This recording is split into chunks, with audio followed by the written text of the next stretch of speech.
This is how we're going to start things off. Jay?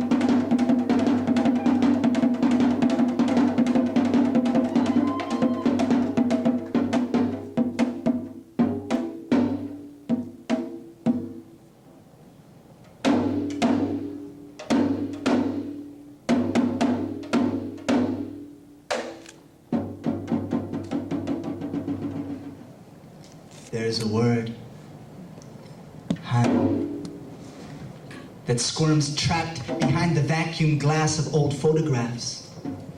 Han is the hungry scent of sorrow on the skin of my people, and my Han is the muddy face of my unborn children. My Han is my crooked foot searching for the footprints of my grandfather. My Han has been the resplendent Quetzal, crazed plumage of immigrant identity, sweat-salted pretzel of second-generate mentals, reaching through their own limbs and legs to find their own heads and balls, the call of clucking elders, snickering silences of shrines swept aside for churches and work shirts, and the wail of ancestors waiting to be remembered, their hands, the same translucent yellow of paper fans. Vapor pages of sacred texts fluttering earthward, the crumbling book of heaven is my Han, drunk and reeling. Stitches of its spine peeling away, unread ink vanishing, old names and ways forgotten, and conference contacts gone flaky, AWOL, a snaking pain in my heart is my call to respond to the call of responsible spirits who made ciphers in circles, singing Han.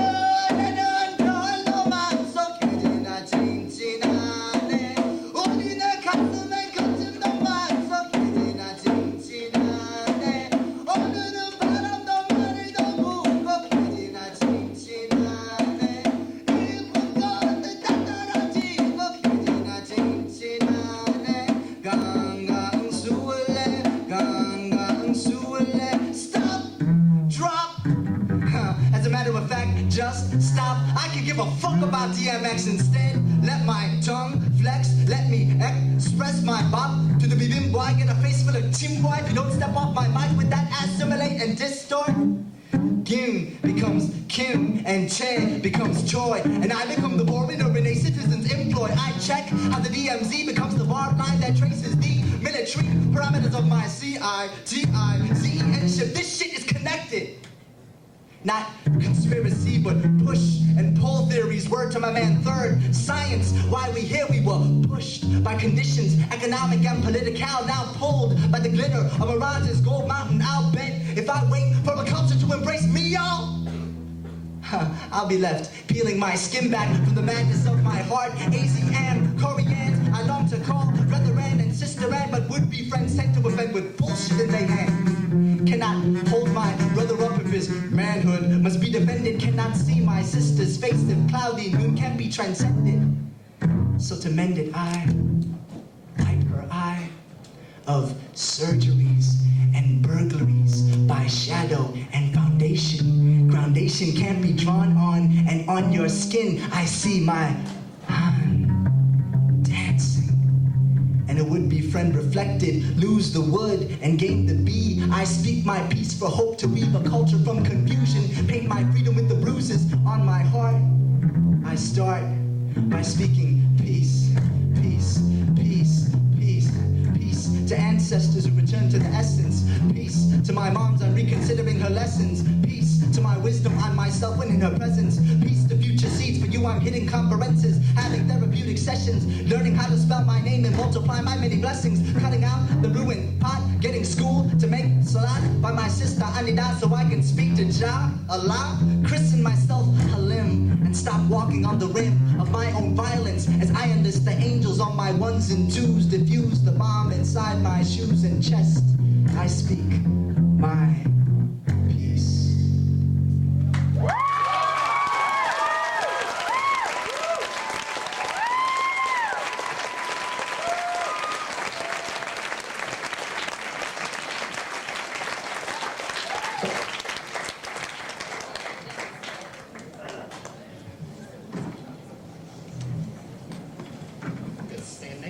All right. This is an impromptu thing. We haven't done this before. Okay. This is for my grandmother. It's called Carving Stories. Time sinks faces away like shattered ships, bobbing them halfway until they slide, slippery into the sea, their names sketched on water. My grandmother, matron of stowaways, steals objects from this stranger's house, our house, and hides them wrapped carefully in tissue, secrets burning into her dresser. Time has a way with objects, squeezing memory from cold nothingness. My grandmother, that papery walnut of a woman, keeps time like promises, cages love and objects we throw around the house, her hands deft in quick pick-up fragments of memories, debris floating atop the muddy sea of her mind. Her hands once spun strong and seamless webs around 3 sons, 2 daughters, 1 husband who she watched forget each child's name, one by one. Carving stories into the bones of her family, she kissed strength and faith into each child's forehead, taught them hope, watched as they sprouted from knee-high buds to tree-high above the head, and one by one they dropped dreams like leaves in a land they had never seen, boarded planes and left for good. They return with foreign children, American children, insolence and forgotten languages cocked at the folds of their mouths. Her mind strings together stories and objects, and we string together stories and people. And my grandmother used to string me by my 5-year-old hand, lead me to the kitchen table, and taught me, without words, to snap the withered heads from spring green string beans one by one. We piled them atop each other, separated good from bad. We pile skins upon skins of time, bury days alive without remembering. Those strong hands, 15 years later, tremble on the edge of forgetfulness over wooden planks of piano keys, not quite remembering how she used to play that song. If we are the music makers and we are the dreamers of dreams, then let me make sense of this. 81 years, several wars, famines, and migrations later, my grandmother leans solitary on the piano bench, rounded back, aching, a morning curve into the piano keys. She smells of old clothes, medicine cabinets, hair grease, and raw earth. My grandma, in the fog of her Alzheimer's, collects leaves from our yard like memories and can't remember where home is. Her chest swims with faceless names and nameless faces, torn paper scraps flitting aimless down the spine of her memory. She sculpts her dreams into memories, remembers them in past tense to love what never happened. And now she plucks out a tune on my piano, rebuilding memory with her fingers. She, living in a house full of strangers, owns nothing but this song. She plays it over and over, catching her needlehead memory on the groove of a record. She let it revolve, spin circles within the hollow of her chest, once for each child and once for each time she remembered life before America, sending her reeling backwards into steel film canisters, replayed memories like old black and white movies. When the song ends, she is silent, smiling, does not say a word. She never lost music. She wrings life from each piano key, waiting for the day she calls her past her own.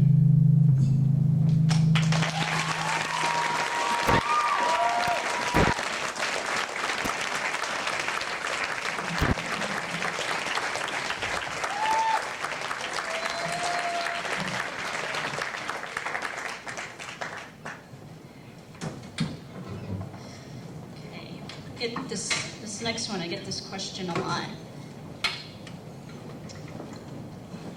Yes, master. Yes.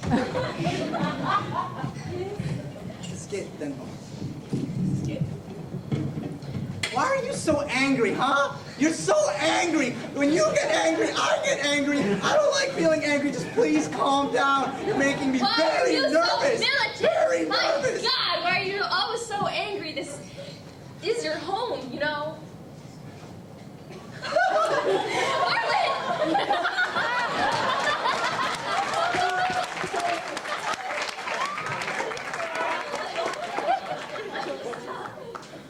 Come on. Lighten up!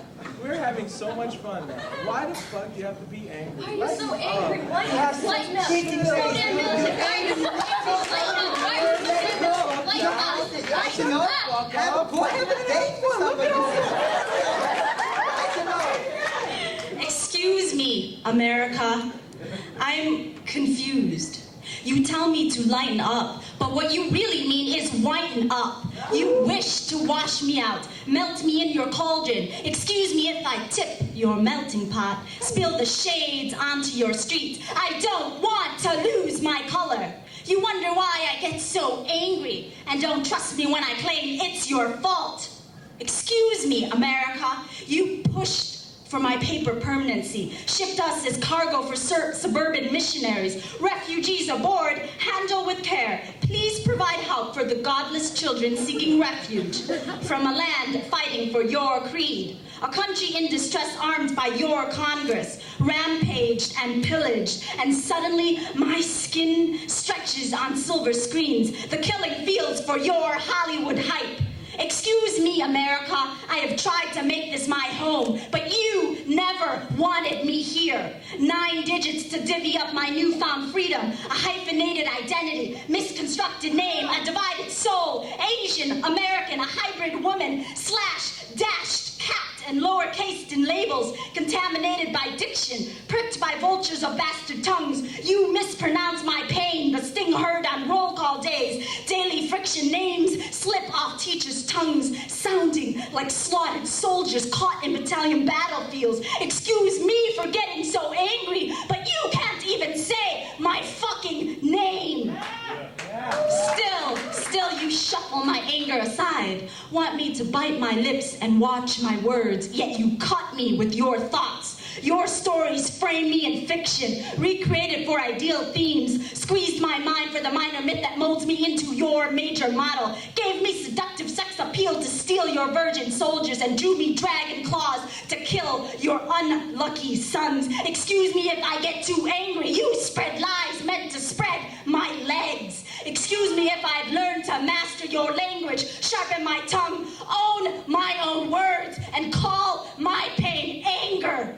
Excuse me if I get angry, watching my parents wither in workday cycles while you steamroll over their dreams. They drown in blood and sweat for 15-minute breaks and overtime meals. The factory whistle blows an awful stink that stains my father's blue-collared shirt. Steel-toe shoes cover callous feet that stand proud to be the backbones of this America for jobs real Americans never wanted. My father's skin sweat stories. My mother's hands hold up hope. I am angry for their sacrifice. I am angry for their pain. I am angry for the lost stories and forgotten faces drowning in this land of immigrant pool. I am angry for the violence that bleeds onto your streets. Excuse you, America! While I scratch your name with 3 Ks, mark X for your xenophobic tendencies, scrape the violence off your scalp, and ask you, why? Why are you so angry, America? You whip out wisecracks, attack the defenseless, flashing the superior color of your badge. You beat us down blameless as victims remain nameless, bashing the heads of all our Vincent Chins. You serve violence, a beating for culture's sake, fist fights to finish a Denny's meal. You dig graves for forgotten faces, steal lives for petty skin crimes, bury our dead with bullet wounds, slay the living with foreign stares. Why don't you stop hating me? Why don't you stop killing me?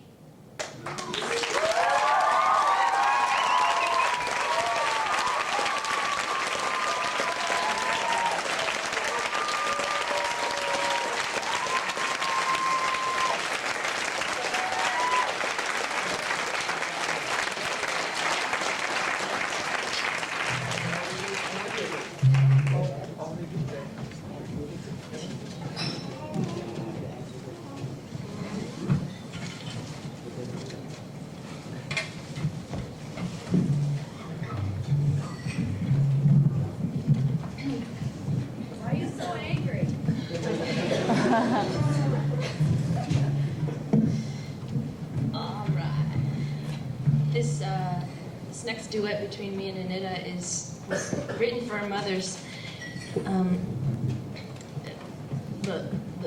I'm sure many of you guys have grown up in bilingual homes or bicultural homes or such. Let's just do it. All right. I left for you. I came here for you. I work for you. I sing for you, for you, for you, for you.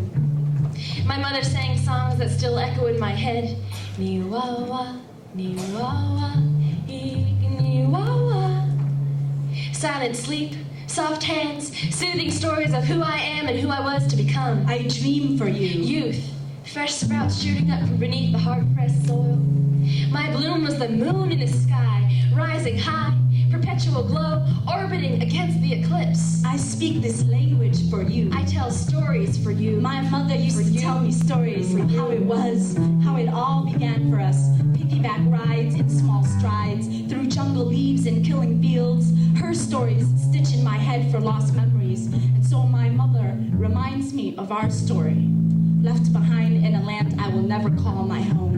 And so my mother carries with her new dreams in a land that drowns dreams in sweat reality. My back aches for you. I sacrifice I for you. cry for you. I hurt for you.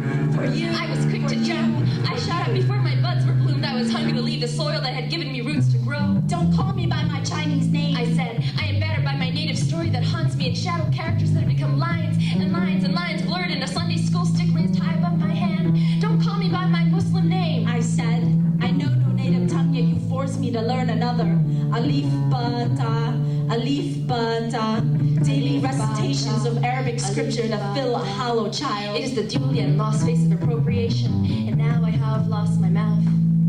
I bite my tongue with these rootless words that fall out of my mouth like paper blooms that fly away without meaning and thought, and I have forgotten a language that once was mine. My mother, she speaks in broken English, an accent I often make fun of. I'm talking with a set of stolen pipes, and I come back to you, mocking your metaphysical mispronunciations. I get angry for you. And I speak my mother's maiden language in broken tongue, an accent she often makes fun of. And how ironic that we both laugh at languages that become such a barrier for us, for me, for you, This for never-ending you, thirst for you. words I do not know and never knew, and ring forth from my bell-jar mouth like the ventriloquy of a bird call. I never thought she understood English well enough. I never thought she understood the culture I was in. I never thought she understood me well enough. And I never thought to think that was all very new for my mother. And I never thought to think that was also all very hard for my mother. Now, the wind carries my seed, and space dances its funny taunt between me and my mother, giving me eyes. She is desperate to save her children, bring them back home, to branch out her roots and watch the buds bloom. I return to my mother who never left my side. Mother, I see you. You, beautiful patient matron of third-grade peanut butter sandwiches. You, frying egg rolls for my class while room mothers bake cupcakes. You, shedding tears in the rally of 1,000 faces for the blood of another 1,000. Shooting your stronghold words when Tiananmen, gate of heavenly peace, became tanks, running over barriers made of our flesh. The bride of blood and tears shed on the day of birth by people who once were you. You, remembering families and friends still trapped in a red war that knows no end. I fight for you. I live for you. I grow tall on foreign soil. I don't understand the words she waters, but she speaks to me through her house and her hands And her wisdom, and she is always right. I'm too proud to admit that she is always right. I'm running 2 steps forward, and 3 steps back. and still she waits for me. Come home. I die for you. I love for you. Thanks.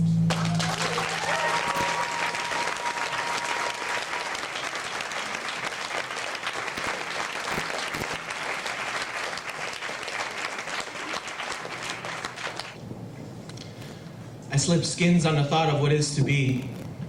Pressing prayer and whisper, a litany, and I wish for the right words that make sense in a less than that world. Words. Every morning at the living room table for 15 years, my papa lettered boxes, filled the squares in the Sun-Times and Tribune crosswords, back in the pages where Family Circle comics mingled with word jumbles and crisscrossed. He would always sift swiftly through the headlines and bypass the bylines. He would always sit there until he got every last word. He always did. And sometimes with a little help from me, a knock. What's a four-letter word that goes with horseshoe? Toss, I said. A seven-letter word that goes with counter? Culture, I said. We toss culture with words. Every morning for 15 years, he created a brew, Mixenko with syntax, American common knowledge with coffee. My mother told me later, they have a habit of always telling you so damn later that when he first came here in 1969, he worked as a bellhop at the Palmer House. She said his accent was so thick, and he being so tongue-tied, they laughed him clear out of the lobby, out of the graveyard shift, into living room table, into a dictionary, into the back of a newspaper, into a crossword puzzle. A knock. What's a four-letter word for to hit the snag? Slip, I said. Maybe trip, I said. Sometimes fall over words. One morning at the corner store, my father's buying lotto tickets. Some guy in line shoves him over and says, "Oh, so the Jap wants to buy a lotto ticket. Don't you think you already bought everything, you greedy Japs?"